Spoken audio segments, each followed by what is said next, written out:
All right, sorry that I got cut off there. Let me jump into the bottom part of these notes. So on all of these, we're gonna figure out what the asymptote is and what the y-intercept is. So just like we said a moment ago, our asymptote is whatever's being added or subtracted on the end.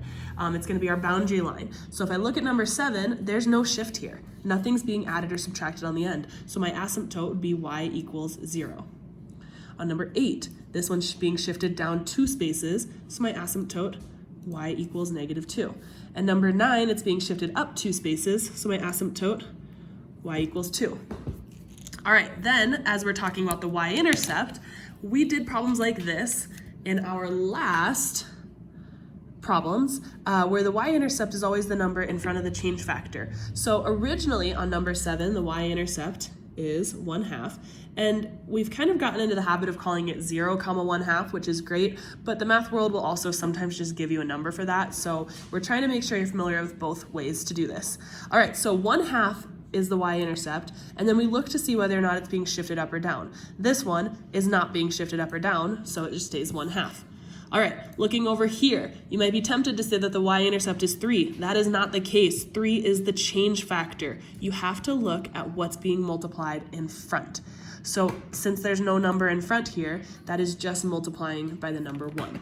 So my y-intercept starts at 1, but then remember this whole thing is being shifted down 2 spaces. So I've got to shift the y-intercept down 2 spaces, and my final y-intercept is -1. Again, that's the same thing as 0, -1. This is the same answer. I want you to be familiar with both ways of writing this. Number 9, the original y-intercept started at 4, but since this entire graph got shifted up 2 spaces, I've got to add 2 to that y-intercept, and it is actually at 6. All right, let's flip our paper over and we can practice some more problems on page 85. So on page 85, I want to show you how simple it is to get all of these things together on the same graph. Now, you hopefully have had so much practice doing problems like number 10 without the shift. So if it just said 3 to the power of x, you'd probably be golden right now. But let me show you what it looks like when we shift it. So I'm going to start by putting in all of the parent function dots. So I'm going to graph 3 to the power of x. That means that this graph starts at a 1, and I put my first dot at 1. And then to the right side, I'm going to write over here, multiply by 3. Yes, write that on your graph. On the other side, it's going to be multiplying by 1/3. So 1 times 3 is 3. 3 times 3 is 9. Remember, I'm going up to the number 9. I'm not multiplying by 9. And then 9 times 3 is 27. In the other direction, I've got 1/3, 1/9, 1/27, and these are dropping. Okay, since this entire graph is being shifted by this +2 here, I'm going to start by drawing an asymptote in here. So my asymptote, I'm going to draw the asymptote in green, is going to be 2 spaces up. So this asymptote is right here at y equals +2.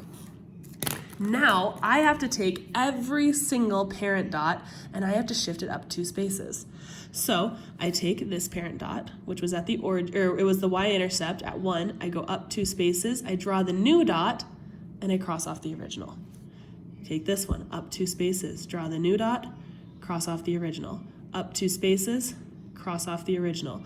Now these ones, they're a little bit tougher to draw because they are fractions.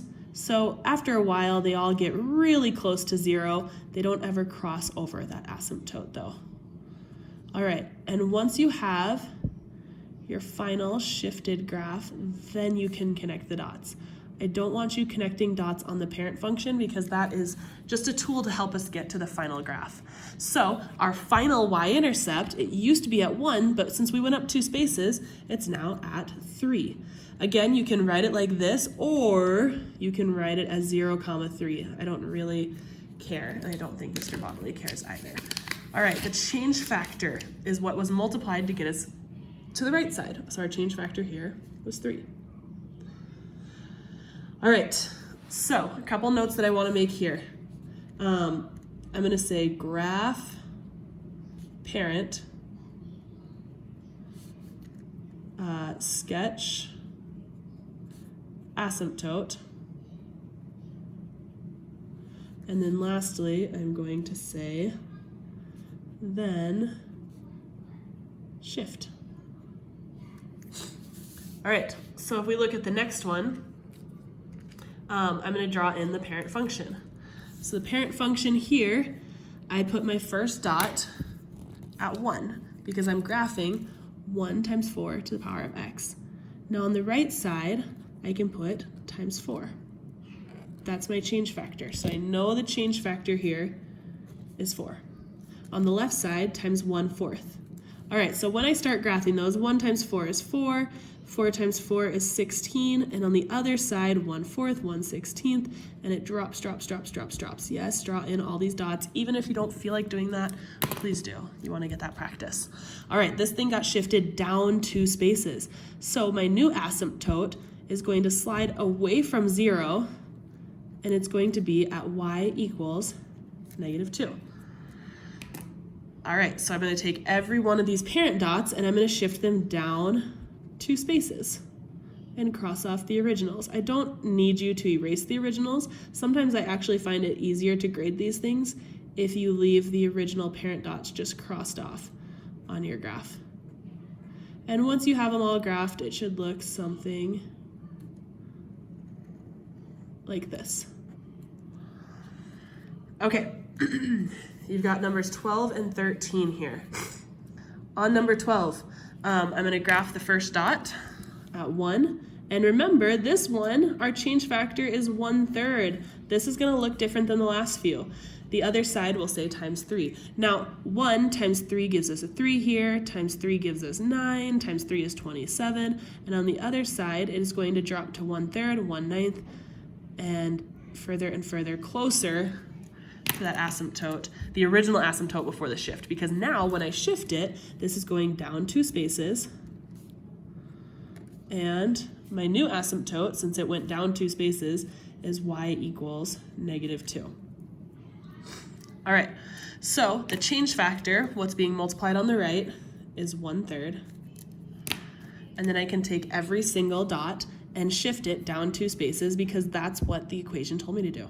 Shift down 2, cross off the original. Shift down 2, cross off the original. Shift down 2, cross off the original, and these are all going to approach the new asymptote of y equals -2. All right, so I can connect this, and so lovely.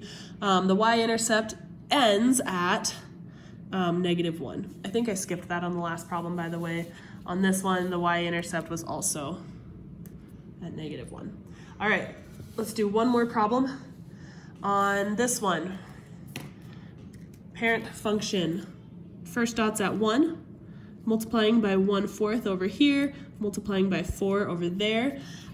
So over here, it's going to drop, it's really hard to write with this very annoying tripod. So it drops to 1/4, 1/16, yada, yada, yada. It gets very close to 0. On the other side, it jumps up to 4. 4 times 4 is 16. And then I can put in here that my change factor was 1/4. Now this graph is shifting down 1 space. So my new asymptote that it will approach, these are really poorly drawn straight lines, is going to be at y equals -1. So I'll take every single dot and I'm going to shift it down 1 space and cross off the original parent dot. Shift down 1 space, and then all of these are going to approach the new asymptote. Connecting dots. Okay, and so my new y-intercept is at the origin, 0, or 0, 0. All right, push pause for a second. I want you to try numbers 14 and 15. Given the graph, tell me the equation. Push pause, see if you can figure that out, and then we'll talk about it in a second. All right, let's talk about this. I want to see how this thing shifted. The best way to see how it shifted is what the heck is the asymptote. This asymptote is not 0. I know that this is an asymptote of y equals -1, which means the graph shifted down 1. So if my asymptote is y equals -1, then I can say that my equation, f of x, had something happen, and at the end, it subtracted 1. Okay, now this thing is dropping. If they all shifted down one space, I'm gonna put a couple decent dots in the growth side. Because all of those dots shifted down one, that means the parent dots were a space above them. So how do we go from 1 to 2 to 4? Well, on that side, we're multiplying by 2. That's not your change factor. Your change factor is always on the right side. So 1/2. So that means part of my equation is 1/2 as the change factor. Last thing I need to know is, where did this thing start? The original parent dot started at 1 for the y-intercept. I'm not gonna put 1 in front of this because I'm not a wild animal, okay? We don't put 1 in front of stuff, it's just a silent 1, it's fine. Okay, so that was number 14. Let's check out number 15. On number 15, your new asymptote is right here. That is shifted up to y equals 2. So I'm gonna draw in some dots on the side where I can actually see where it crosses. So I've got a dot there, good dot here. That one's kind of hard to tell. I'm gonna guess that it's right around 11. Okay, so since each of these, I should have made those blue, since each of these ended up on the final graph, but the graph seems to have a y equals 2 for the new asymptote, that means they only got there after they were shifted up 2 spaces. So if I move them back down 2 spaces each, I can see where they originally were. So this orange one starts at 1 for the y-intercept, jumps up to 3, then jumps up to 9. That's multiplying by 3. Ninth graders, I've got everything I need now. So I can say f of x equals, and remember, the orange dot originally started at 1, so I don't have to put a 1 there, but I do have to say 3 to the power of x, and it shifted up 2. If you're wondering if you have to have the parentheses there, no, I just put them there. It's the number 3. There's nothing crazy about it. On number 14, though, you do have to have those parentheses. Otherwise, the x only applies to the 1 in the numerator, and that would be a real problem. All right, I will link tonight's homework on the next page. I miss you already, ninth graders. Goodbye.